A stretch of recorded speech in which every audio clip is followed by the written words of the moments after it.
Again, 1, 2, 3. Okay. In again.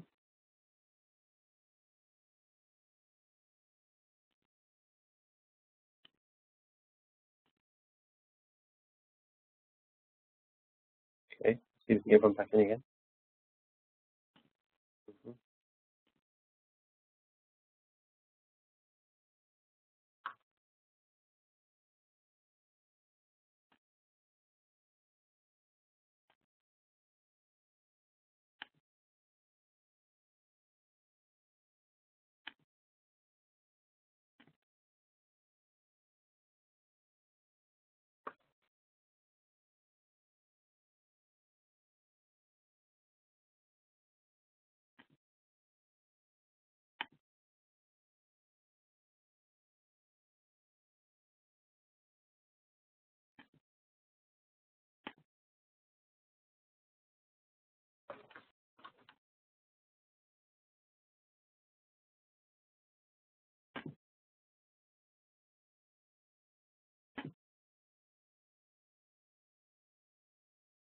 Back on.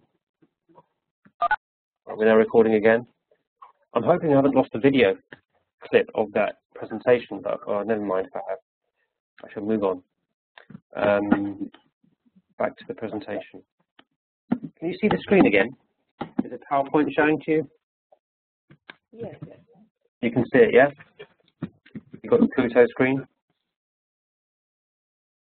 Alright guys, let's just move on to this. I'm going to go through this now and catch up where I was before. 1 moment. I'll put you on mute. Just muting you. Muting you all. And now you're on chat only. You're now on chat, text chat. And hopefully you can see the screen and we'll move on. So, as I was saying about Pluto, before it all was funny, when Pluto did some mischief, although it's far away, when Pluto is in contact with other chart factors, it brings about dissolution and transformation of what the other planet represents. So, we may want to hold on to things, but Pluto brings along a change which we can't really stop. And it is something we have to move along with. And we have no choice in the matter. So the symbol for Pluto looks like this. It's a disk with a circle on top and a cross. So it's a circle of a spirit within the upward crescent.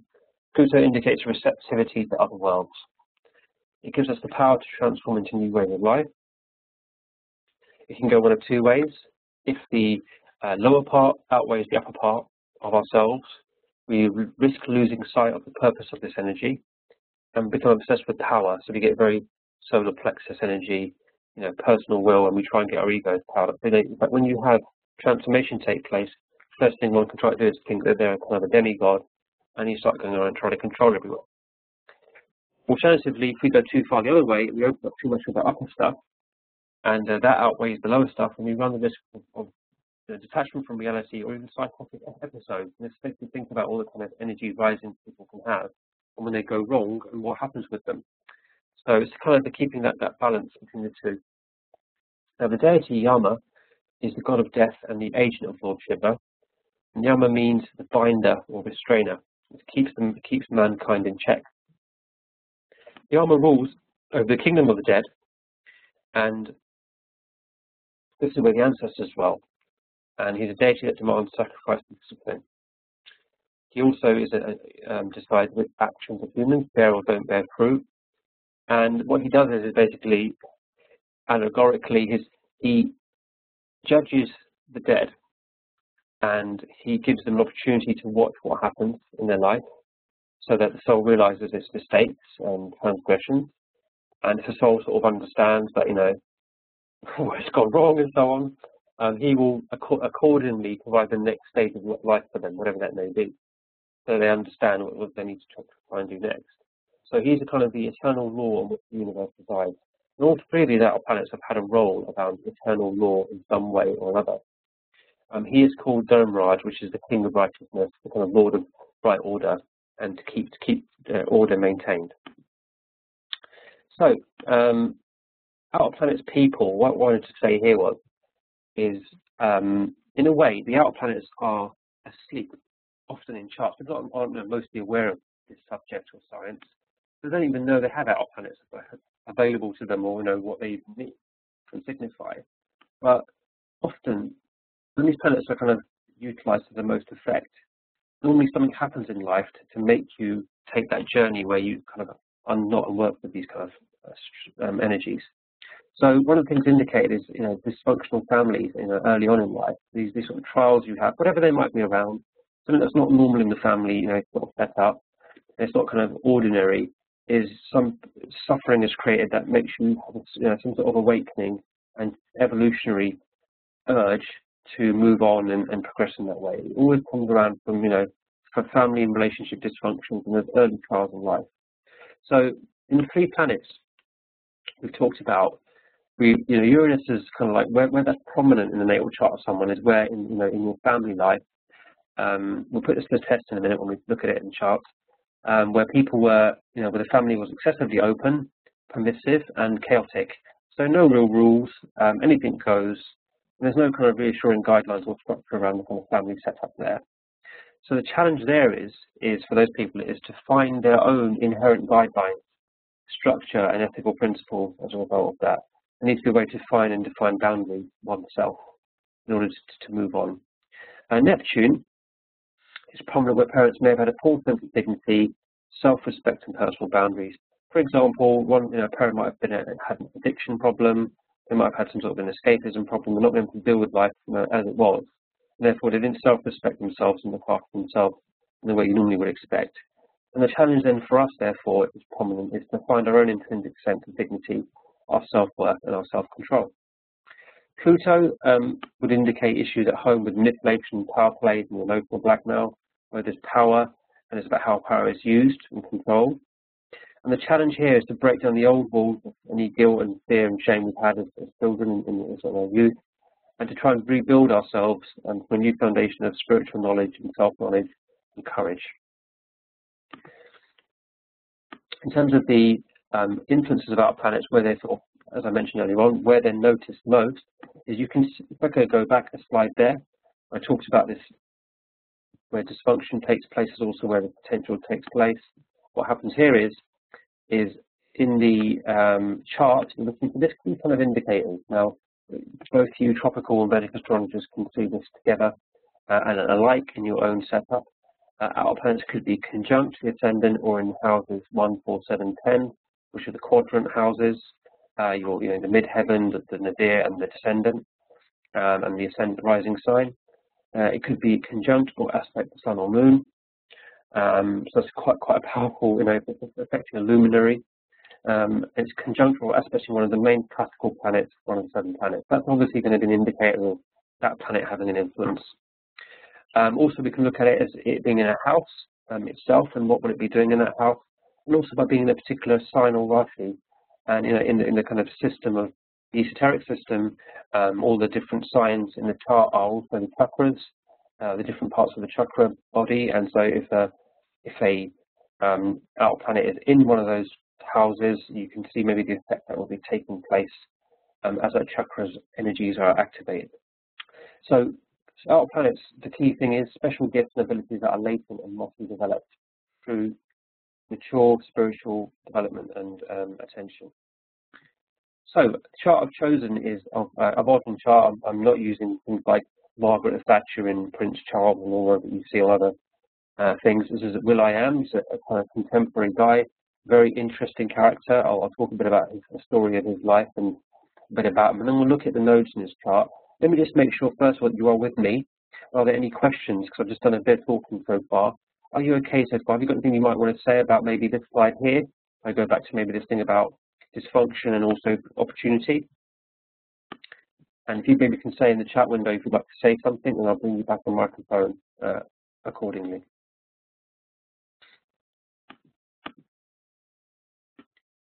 So if you can be say in the chat window, yeah, please commented there. Would you like to comment on Pluto, Chrissy?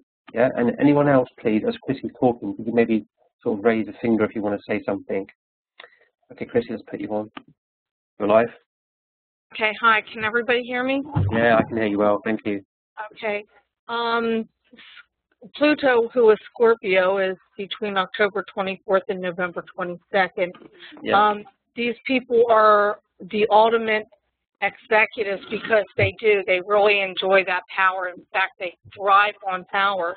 But that power has a very double-edged sword, and that other side is very sharp, to the point that they manipulate their wives, their children, they're abusive. And I'm not categorizing every single Scorpio into this category, but there are, from my studies of working with Scorpios and talking to them, they are very power hungry, they are very deceptive, they are very insecure, and they are very, very jealous people.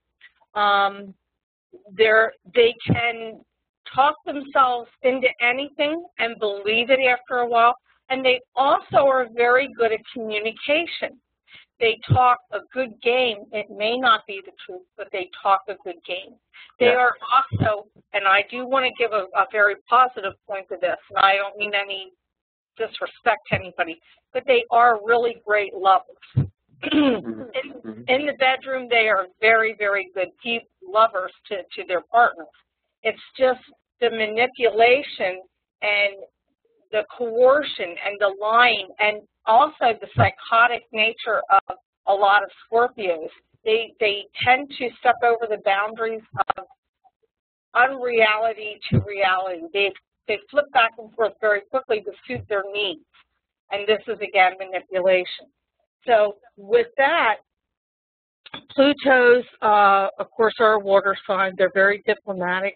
They do very well with Capricorns, Cancers, Pisces, and Virgos. So that tends to be their balance point. They're very persistent, and they do get things done. That's a quality that I like about a Scorpio. I just don't care for the other points. And that was all I had to say. Okay, there's a relationship to Pluto ruling half of Scorpio along with Mars. And remember, Chrissy, this is about octaves. So Pluto is the higher octave of Mars. All that stuff we talked about there was what can go wrong when you use Mars in the lower sense.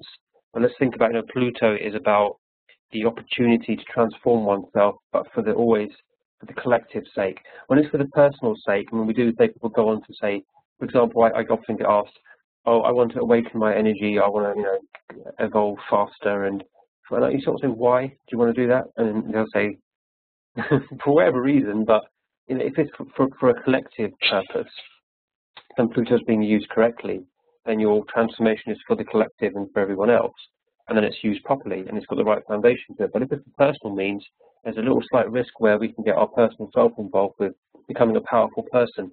And then many a story of a kind of, cult gurus who've got a lot of transformation done, and then they start using their energy inappropriately and controlling lots of people and not enlightening them or empowering them to be independent themselves, blah, blah, blah, So that's kind of what comes up. It's about how we apply that energy at the end of the day. Okay. Can you still hear me? Yeah. Okay.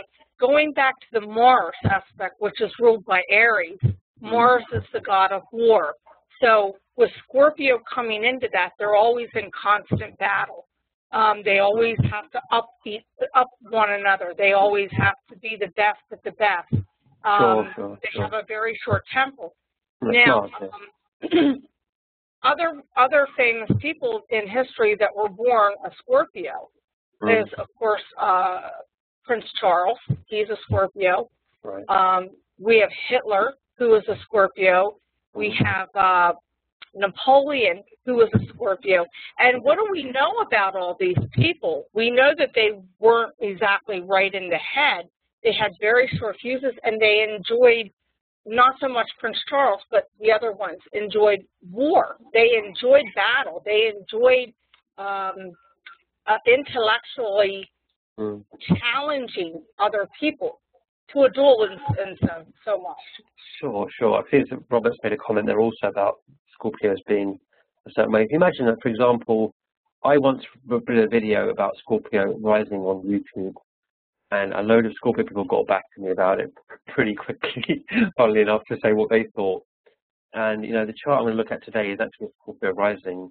But I would just say a couple of things here that, at the end of the day, all lugnas have potential to go either way, and the Scorpio ones, if the moon and Jupiter and so the sun are well disposed, then you've got a good chance of it working out well. You know, so I think let's look at the chart as a holistic picture. Look at the chart we're looking at in a minute, and let's see what that shows us about the way it can go. All right. Okay. Any more comments, people? Let's move on to the next slide now. Please maybe write on chat if you want to still communicate and share things. You can write in the chat window there. I'm now going to move on. Thank you so much, Chrissy, for that feedback. You're welcome. Thank you. So, where can the out planets be a strong influence? This is the examples there. So let's see if this is now going to apply in the part we're going to look at now.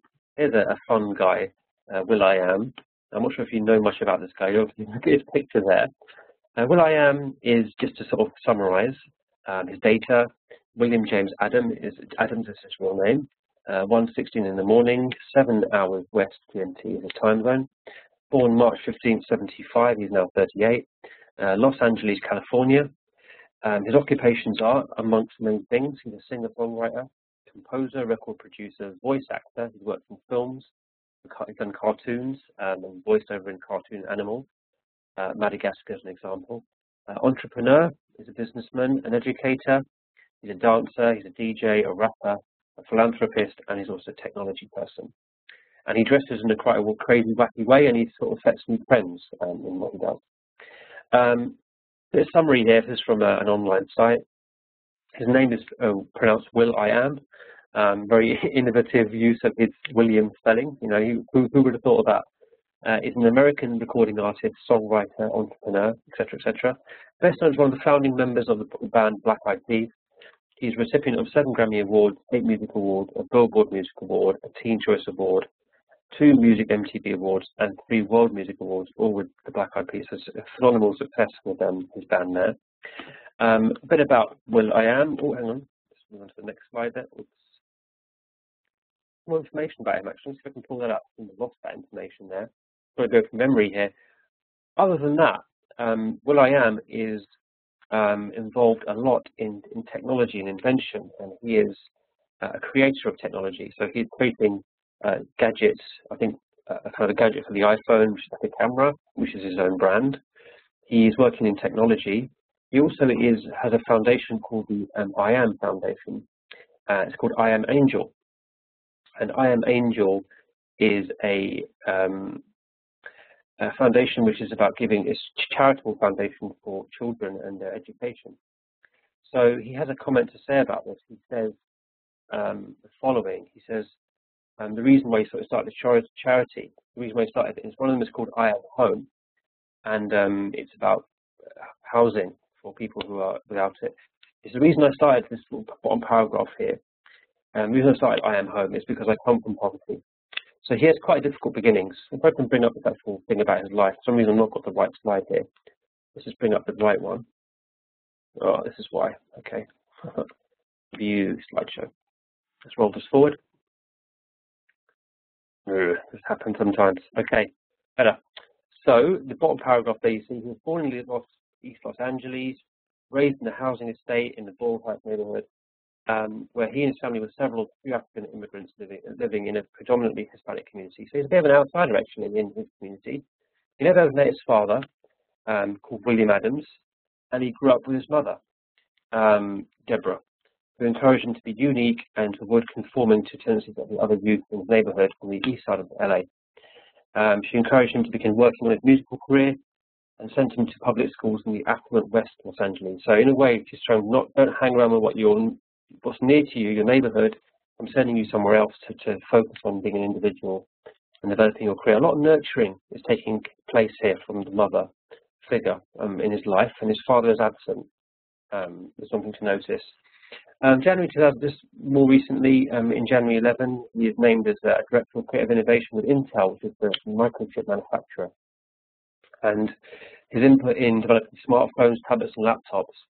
In January 2012, he was in the TV series Top Gear, and he's talking about starting his own car company called I Am Auto. He's got lots of brand ideas. It's a bit like, he reminds me of Steve Jobs, actually, in the way he's been thinking.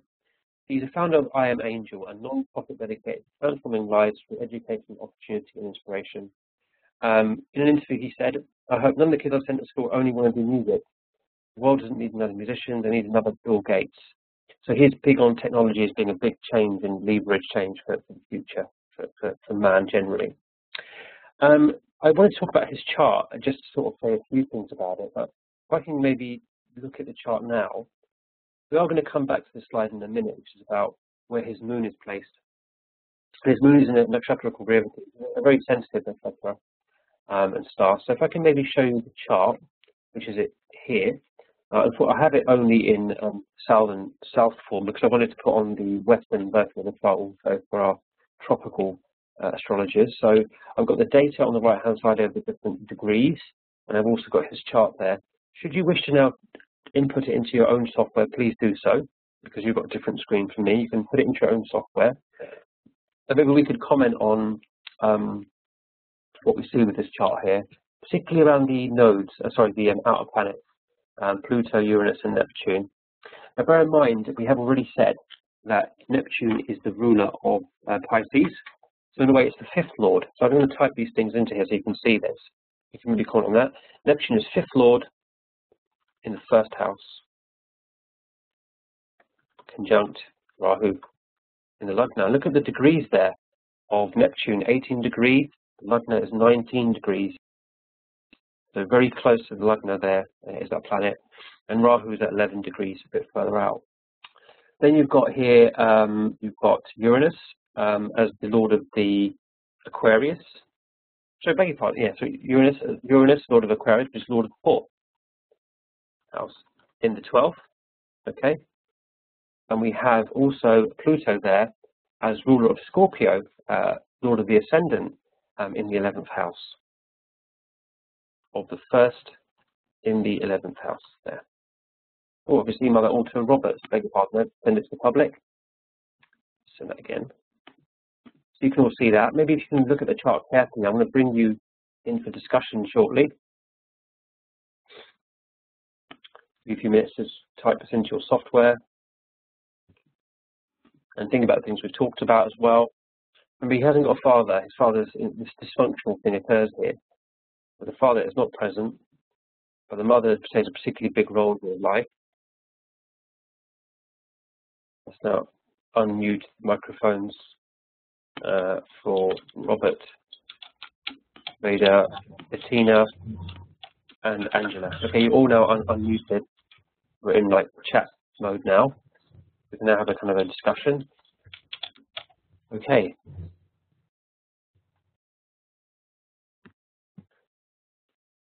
If someone wants to speak first, I think maybe you can indicate that in the chat window to begin with, and then we can just chime. The rest of us can chime in as we need to.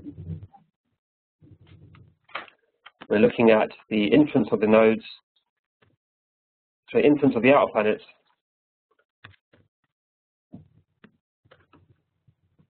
on his chart.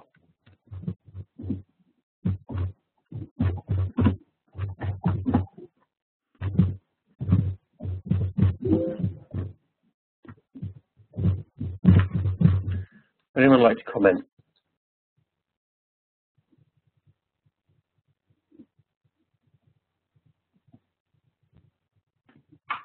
Is that a no? Okay. Yes, I've not actually created an introduction part. I could possibly bring that into it. I'm going to start with the Rashi first. Keep it simple.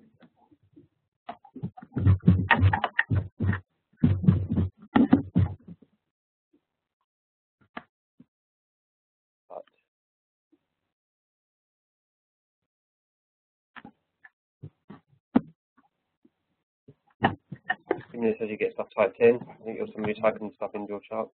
Okay.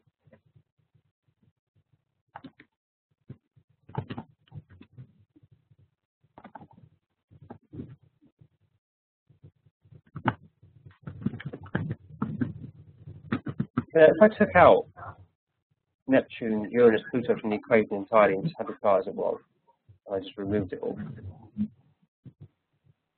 Okay. Then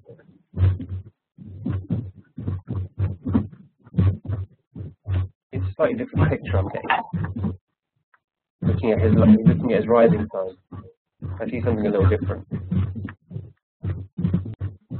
So if I were to think about those particular signs, I've got the 5th lord in the 1st house. You have a different approach to looking at a chart entirely to begin with. And with Uranus, you've got the 4th and the 12th, and with Pluto, you've got the 1st and the 11th house there. So, yeah, Veda has mentioned the quality of the Rahu Scorpio. I think, yeah, share your comments, Veda. You're welcome to share your comments. I think that the rising sign is the starting point of this particular chart and looking at it and what it reveals. If you think about a person, a Scorpio person, what we've been talking about, he's got 2 rulers. Your lower self, your kind of normal personal power, is the Mars energy. That's gone off to the 3rd house. And Pluto, which is your kind of higher ruler, your higher octave ruler, goes over to the 11th house. So the higher self, martial energy, is working on a social level in desires. The social networks, the large-scale projects, the friendships, the social space, it's all going on there. And as a musician, you are going to have a massive network of people that you're going to be working with. But the Mars energy is the kind of what I said to him is vital force. Physical energy is focusing on the 3rd house. And here is your personal desire, and personal desires and what you want yourself out. Like, he's really getting into what he loves and does, his passion, his music. And he gets into it in a big way. It's what he really cares about doing. And his mother's encouraged him to sort of develop music at quite an early age as a profession. And he is exploring that. You know, he's using his lower self, and it's channeling, and Mars is exalted in Capricorn. It's channeled in such a way that it's funneled and focused, and it's getting the job done without any kind of wasting time. The issue around the ascendant there is you've got Neptune and Rahu there. A Rahu in an ascendant has a particular effect, so I think Veda might want to comment on that in Scorpio. They do say it's debilitated, but I would say, you know, there's something to be discussed and looked at. When Rahu's in a place where the Lord is doing well and the Lord's strong, I've seen good results. And then commenting maybe on Neptune, there's a higher octave of Venus there operating on the ascendant as a creative force, as a designer, as an artist. You can see the effect it's having with what he's creating in his output. Are there any comments there you'd like to add to that?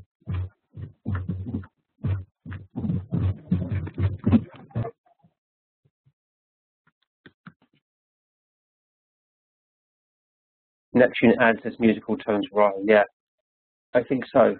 I mean, that seems to be appropriate. That the music he creates is of a standard which is definitely quite inspired in a way. And I think he did this. Someone was saying he did the soundtrack for Mars, and also he got involved with doing music for the presidential election as well. So he has made some quite key soundtracks for certain things. Yeah, okay, we can look at his Navamsha. If you're welcome to sort of look at that Navamsha chart, there's something definitely in there. We should look at that, shouldn't we? I'll maybe switch to my software to look at that chart in a second. I want to just maybe comment on his moon nakshatra.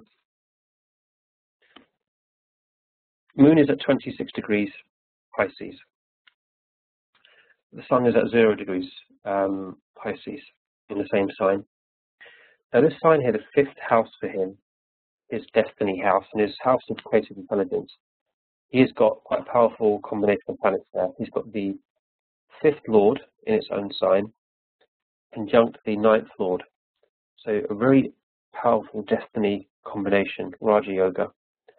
And Jupiter there also from the moon creates a yoga, when the Jupiter is in its own sign in Pisces. And the moon in Revdi, I'll flick back a slide to looking at that and what that indicates. Just to mention about his father being absent, I can explore what that was about. I think some software is giving me some different results, but whatever I looked at, the sun was at 0 degrees, or the Sandhi point of the chart, which is the 10th lord. And I kind of felt with his father that there's an absence there. Maybe it was indicated through this Sandhi position. And we have got some aspects onto the 9th house too. We have Rahu casting aspect and Mars casting aspect onto the ninth house there, negative malefics, giving that house some tension. Also, we have Saturn aspecting the ninth lord also from Gemini, so there's 3 indicators of damage to the ninth lord as a significator.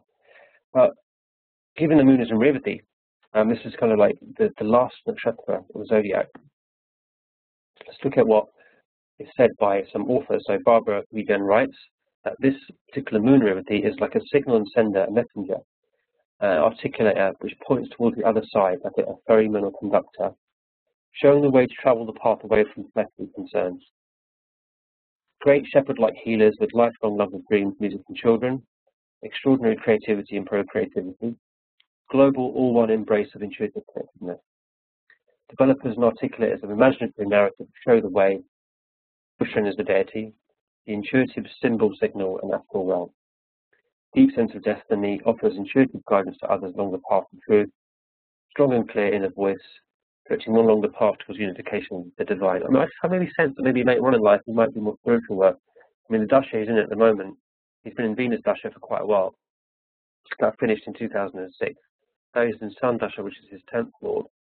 And then he's going to go into his Moon Dasha after that. You sort of sense he's going to get into a lot more spiritual work, and I think he'll go in that direction from that particular Dasha onwards. And he'll do much more philanthropy. I've got a quote from him here about why he started his charity up.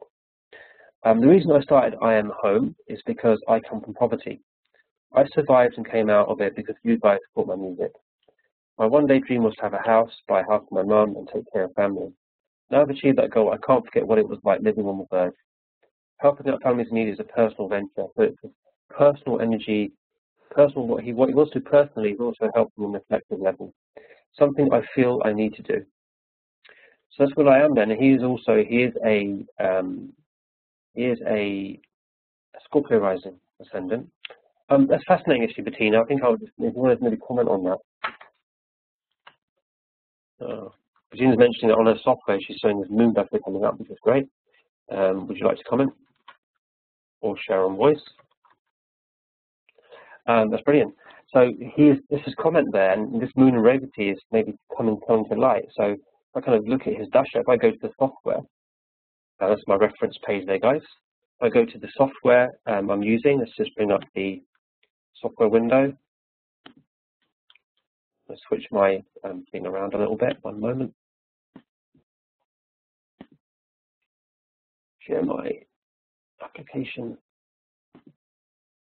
Can you guys see my software now, which is my Astrology software running in the window?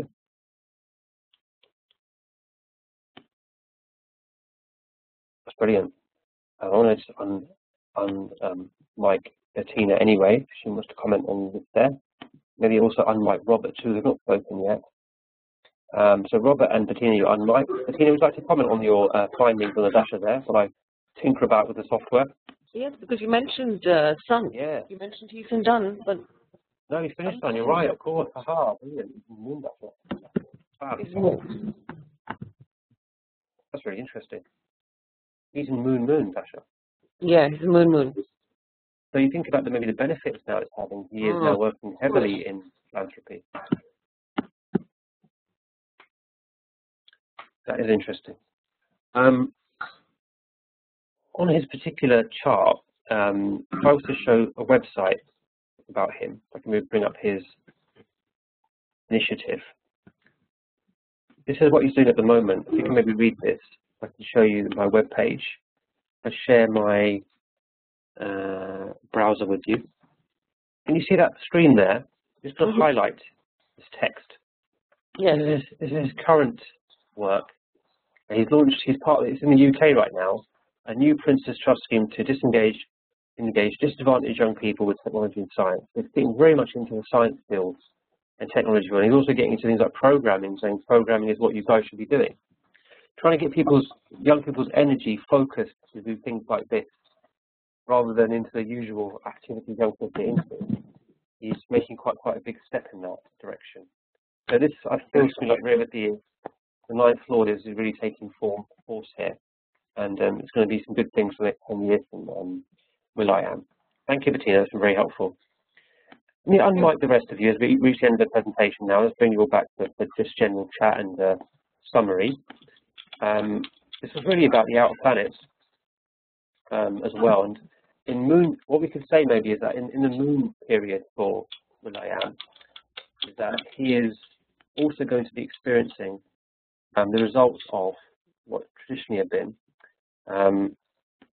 his fifth lord too, because bring up his chart. Bring up his chart again there. Slideshow. Can you see my presentation now? I hope.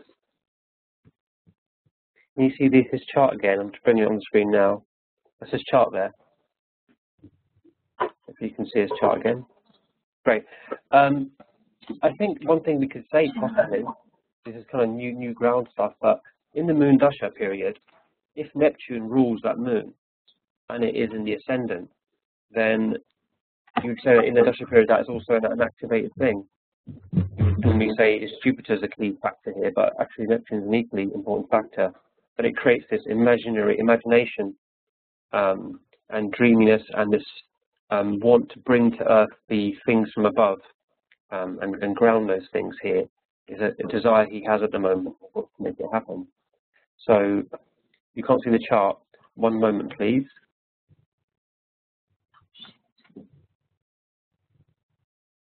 My PowerPoint. There you go. That should be better now. So flipping between applications. Now you should be able to see the chart there. So what I was saying was in the moon dasha that his ruler of Pisces is Jupiter, which is in its own sign. There's the fifth house thing going on, but also you have the ruler of the fifth, which is Neptune, in the ascendant.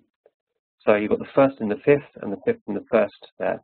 There's an exchange going on between those. It's something worth exploring.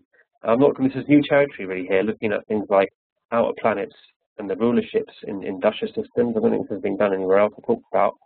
But also, what's happening also here is Neptune is in a nakshatra for Jyesta. So there's a nakshatra that's activated too by Neptune in this moon dasha that's become awake. And that obviously will have some effect too. Jyesta is ruled by Mercury. Mercury and Sun are conjunct in Aquarius. You have a lot of innovation there, software, technology. Aquarius is about these things. Aquarius is involved, right? And you've got Rahu ruling Aquarius. And Rahu is also in the ascendant. So you've got the ruler of Aquarius and the ruler of Pisces together in the ascendant there in Scorpio rising. They become the lord of the fourth and the fifth house together, which creates a Raja Yoga between a normal planet and Rahu gets another status there as a ruler of the house, and Neptune. So you get a Raja Yoga between Rahu and Neptune. That's probably quite bohemian or alternative astrology, but I'll just maybe hear your comments back on that as we culminate this particular class. And I will send these slides out to you by creating a PDF file very shortly. Any final comments?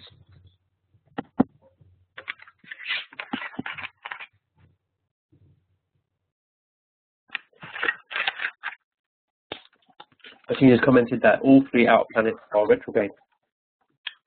Interesting. Yeah, wow. So it's like bringing it all back. The effect of those, yeah. Thank you, Bettina. That's an observation there. I'm not sure what do you think the effect might be of that. I'd like to hear your thoughts. Robert, would you like to say something?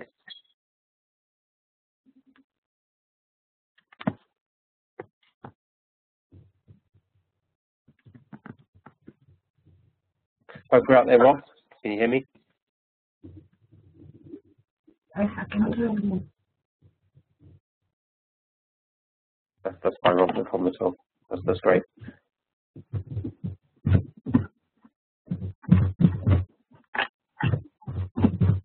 Any comments from Angela there or anyone else?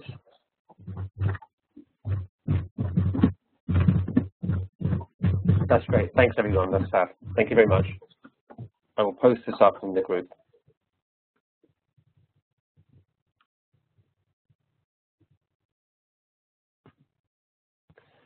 Sorry, a bit of some controversy there. It's not your usual Vedic astrology class. It's trying to do things differently. And this is just me. So we're just in chat mode now, everyone.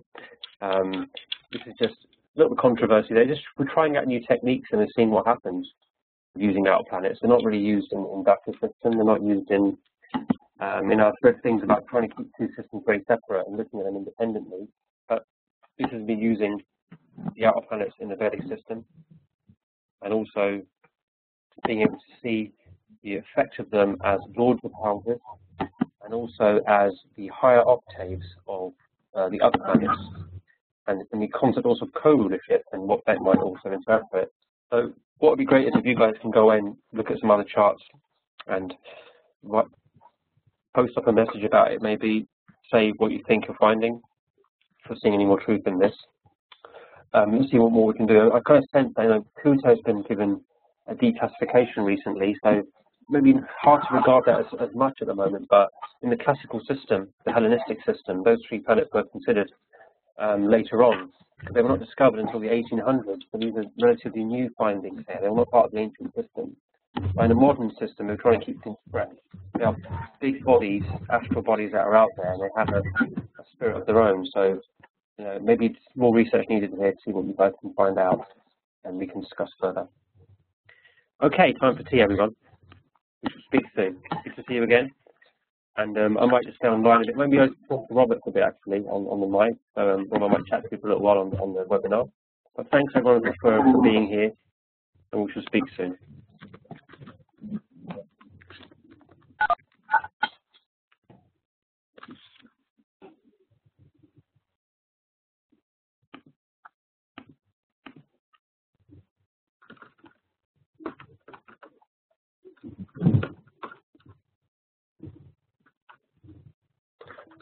If you guys are still here, by the way, wouldn't mind leaving a message on the group about how this webinar went today. It'd be quite useful to me. If you could maybe post a short message just to say what your experience was of the event, and if you could maybe write that up on the Facebook group, that would be fab. It just encourages other people to come along to these things. I've got a maximum of 8 seats only on this particular account, so we had maybe 2 seats for each day, didn't we? So I think there's 2 more spaces if people want to join us when we do these things in the future. Thank you very much, Bettina. It's really great having you here. It's always good to have a new face on the group.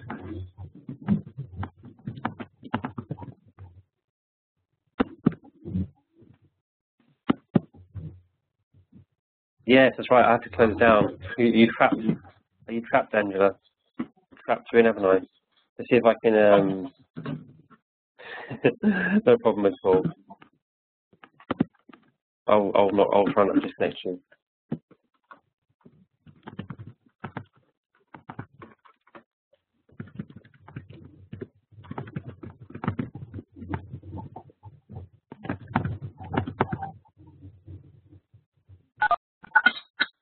Robert, I'll come back in again. I think I'll try and come back in again and speak to you. Let's stop recording.